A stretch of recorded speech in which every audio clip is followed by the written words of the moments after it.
पहा नवीन एपिसोड्स एकदम add free.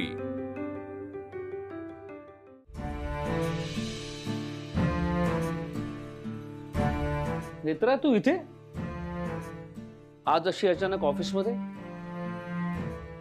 तिचं इथे काम होतं काहीतरी जवळच, म्हणून आली ती। सगळं ठीक आहे ना? हो, सहजच आले होते। सहज नाही, पण अगदी योग्य वेळेला आलीस। आमच्या जुन्या मित्रांचं आज गेट टुगेदर आहे, मलाही जायचंय। ऑलरेडी लेट झालाय, तर नेत्रा इथे आहे म्हटल्यानंतर मी तुला घरी सोडायला यायची गरज नाही। नाही, पण मला खूप काम आहे तिथे, मलाच वेळ होईल घरी जायला। नेत्रा थांबेल ना? थांबशील ना? हो, थांबे ना। पण ऐक, तू आधी कार्यकर्त्यांना फोन कर आणि उद्याची मीटिंग फिक्स कर। ओके। आणि मला घरी यायला उशीर होणार आहे। चल बाय। बाबा प्लीज 2 मिनिटं थांबता, जरा बोलायचंय। बोल ना।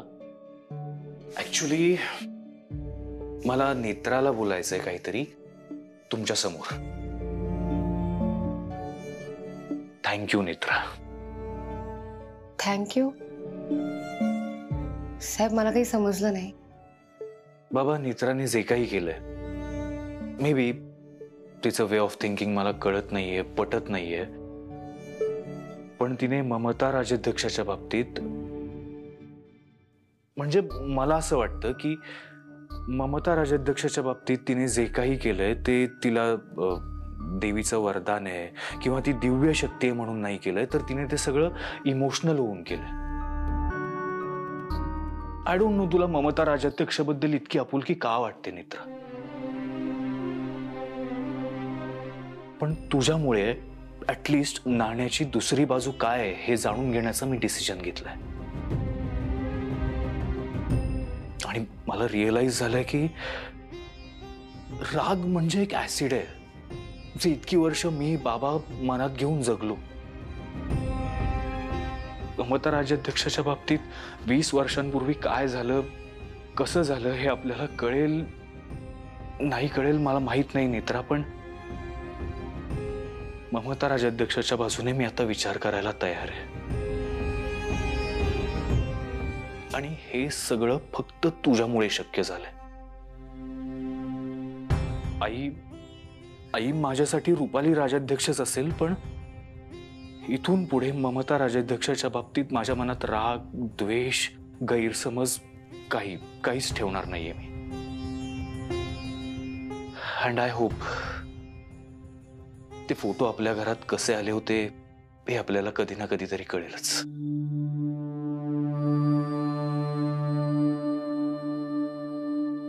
खरे आहे माहित।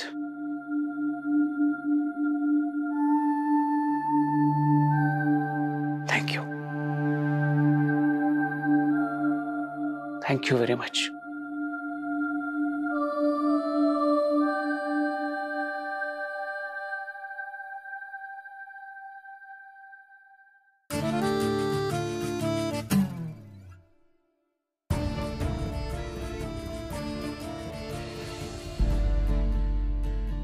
तुला अजून एक गोष्ट सांगायची आहे मला। तू रडताना अजिबात छान दिसत नाहीस। एक मिनिट, मी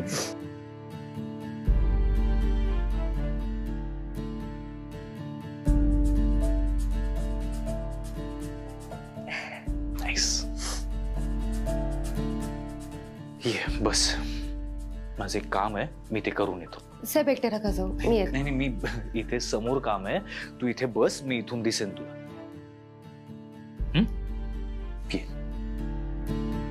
ये बस बस बस।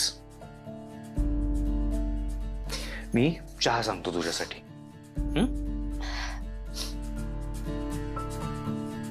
जोक सांगू? आधी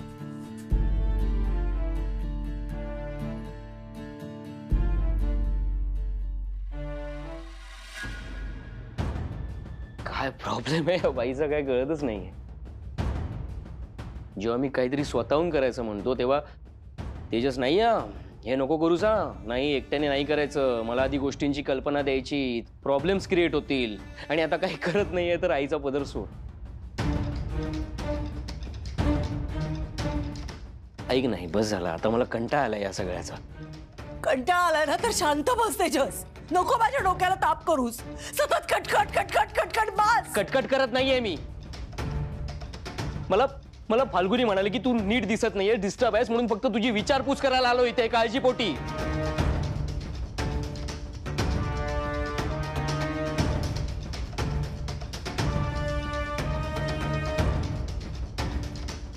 मी ओके, काही झालं नाहीये मला. तू नको फाल्गुनीच्या बोलण्यावर विश्वास ठेवूस. काहीतरी गैरसमज झाला असेल तिचा. हा तू जा जा, तुझी कामं असतील ना, जा. काही झालं नाहीये. तू काय का मी रिक्वेस्ट करतोय, एकदा सांग, एकदा खरं बोल माझ्याशी. सांग ना, काय लपवतेस? बोल. नाही, काही नाही.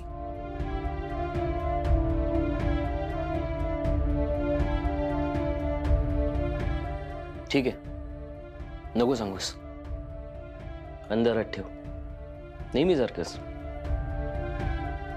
आजपर्यंत काय वेगळं वागलीस तू आई?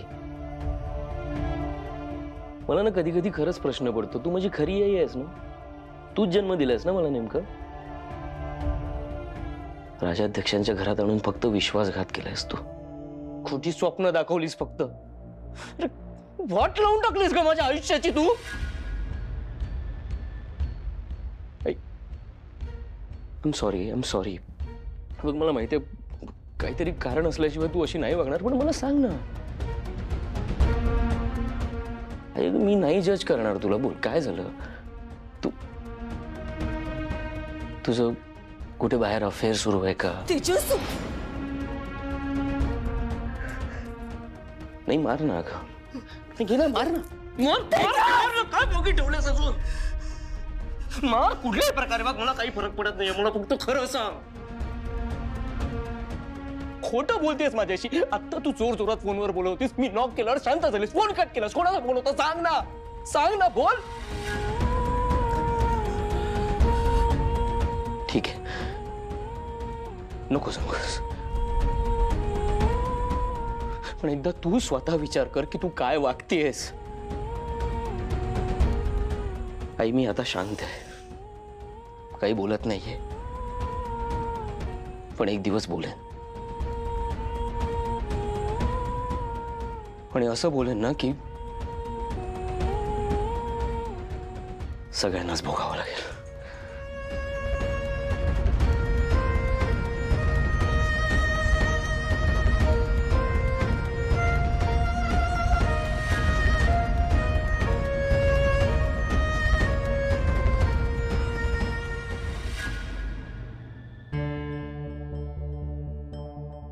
बघा, आज पण मला उशीर झाला.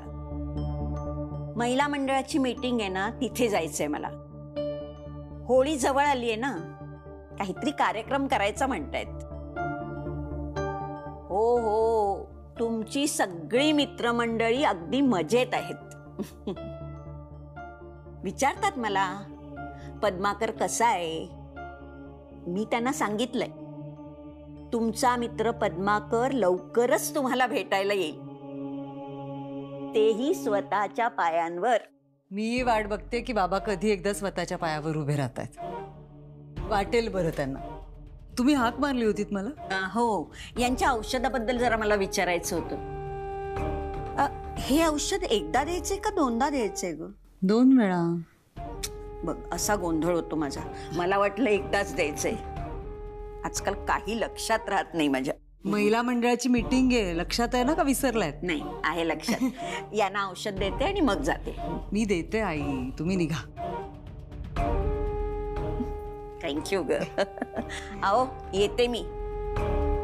रुपाली देते तुम्हाला औषध. येते मी, जाऊ.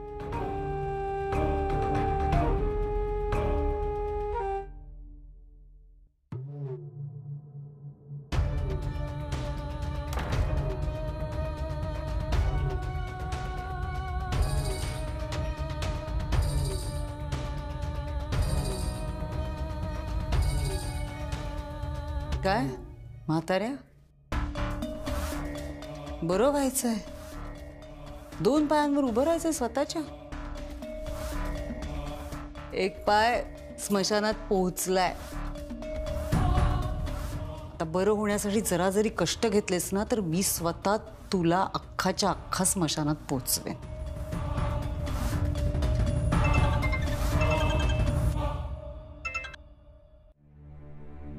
बोल बंटी. ताई एक ना खूप मोठी गडबड झाली आहे. काय झालं? हेमा पळाली परत? नाही पळाली नाहीये, उठतच नाहीये ती. म्हणजे? हा, मी तिला उठवण्याचा खूप प्रयत्न केला पण ती हलतच नाहीये. ताई मी तुला सांगतोय, या हेमामुळे ना आपण खूप मोठ्या अडचणीत येणार आहोत. अगं उठतच नाहीये ती आणि मला कळत नाही मी काय करू ते. ती मेली का जिवंत आहे ते बघ ती.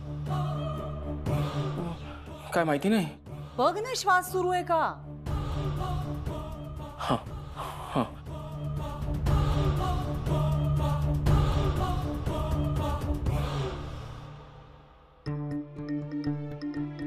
मला कळत नाही ही इतक्या वेळ कशी काय झोपते.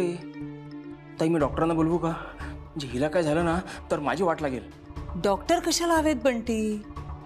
हे सगळं त्रिनयना देवीच्या ग्रंथामुळे होतंय.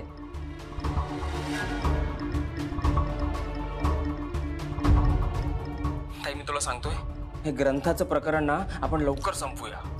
त्रिनयना देवीचं रहस्य कळल्याशिवाय कसं काय संपवता येईल हे सगळं?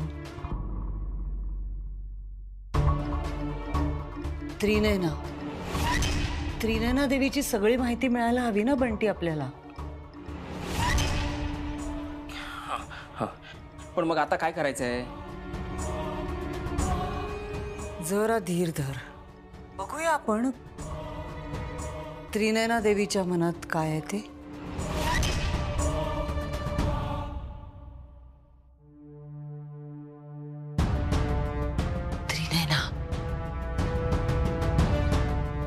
त्रिनयना देवी, त्रिनयना देवीचं नाव घेतल्यावर घाबरतोय म्हातारा. असंच नेत्रालाही घाबरायचा. तिच्या गळ्यात त्रिनयना देवीचं लॉकेट आहे म्हणून. काय घोळ आहे.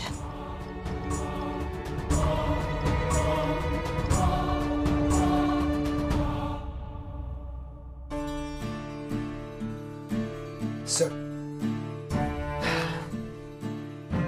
थँक्यू. सर 10 वाजलेत, मी घरी निघू का? हो चालेल. सर सिक्युरिटीवाले आहेत बाहेर. बरं, थँक्यू. बाय.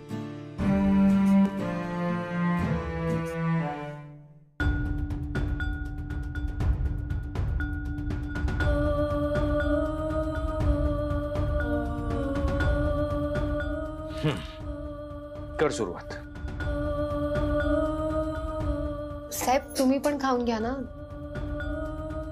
कधीपासून कामच करताय, तुम्ही काहीच खाल्लं नाहीये. नाही तू सुरुवात तर कर. पण साहेब वाजले बघा ना किती, तुम्ही काहीच खाल्लं नाहीये. बरं ठीक आहे, पण दोघे एकत्र खाऊया आणि मग घरी जाऊया. लाईट कशी काय गेली? थांब जरा मी बघतो. साहेब तुम्ही जागचे उठू नका, उगाच धडपडाल. तुम्ही बसून राहा. रिलॅक्स. काय रे लाईट कशी गेली? बघतो साहेब. नाही काम कर, मागे साईटवर काम चालू आहे, इलेक्ट्रिशियनला बोलावून घे आणि जनरेटर ऑन कर. बर तोपर्यंत मेणबत्ती देऊ का? नाही नको. एक काम कर, दे इथेच असेल ड्रॉवर मध्ये.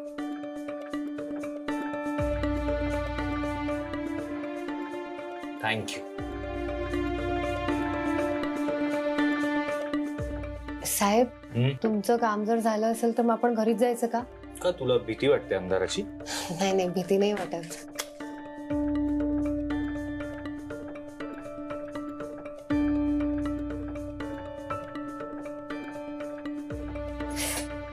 मी लावते.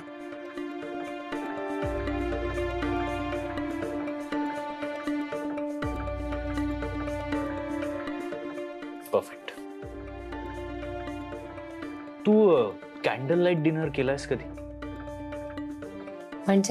म्हणजे असं मेणबत्तीच्या प्रकाशात जेवण करायचं.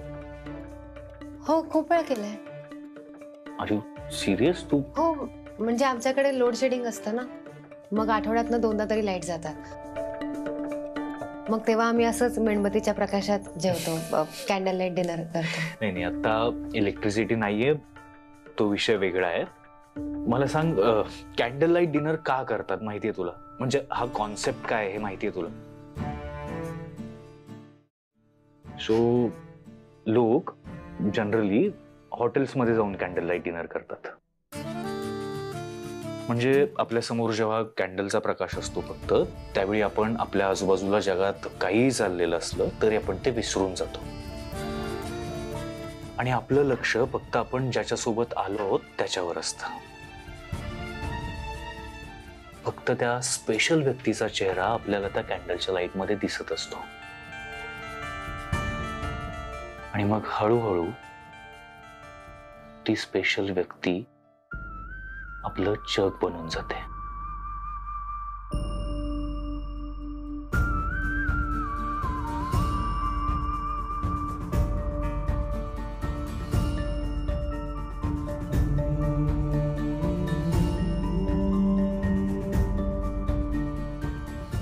साहेब, पिझ्झा थंड होता.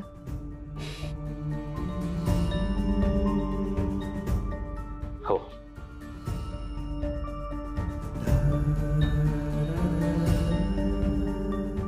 तुम्ही पण घ्या.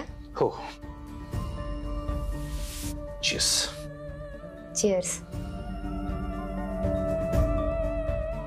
खा. हो.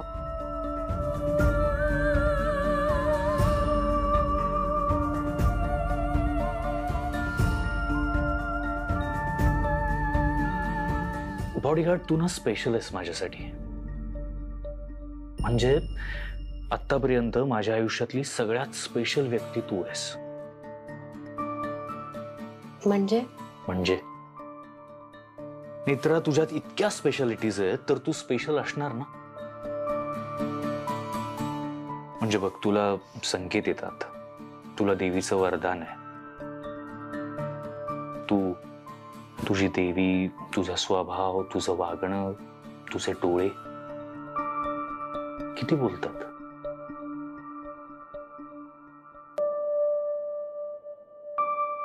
आता हा मुलगा माझ्याशी काय बोलतोय, काय बडबडतोय, मला काही कळत नाहीये.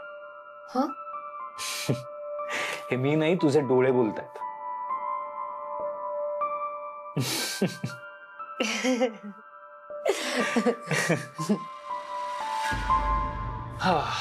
Thank God. Cheers. मी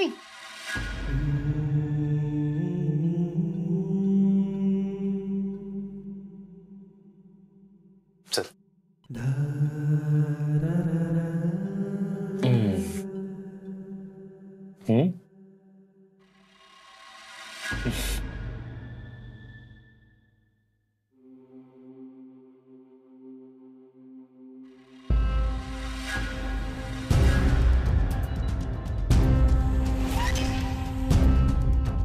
म्हातारा त्रिनयना देवीला घाबरतो, म्हातारा नेत्राला सुद्धा घाबरतो.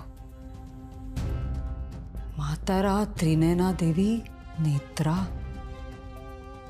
काहीतरी संबंध आहे.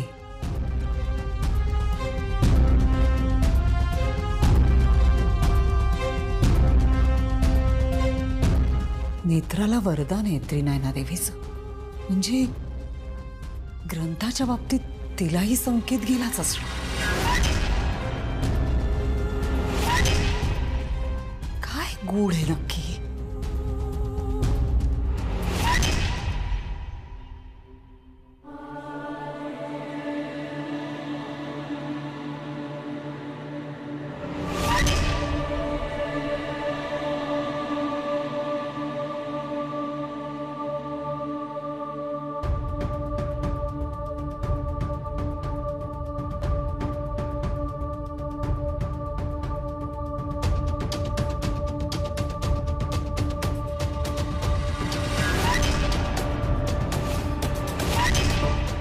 तिघींना वरदान आहे ना?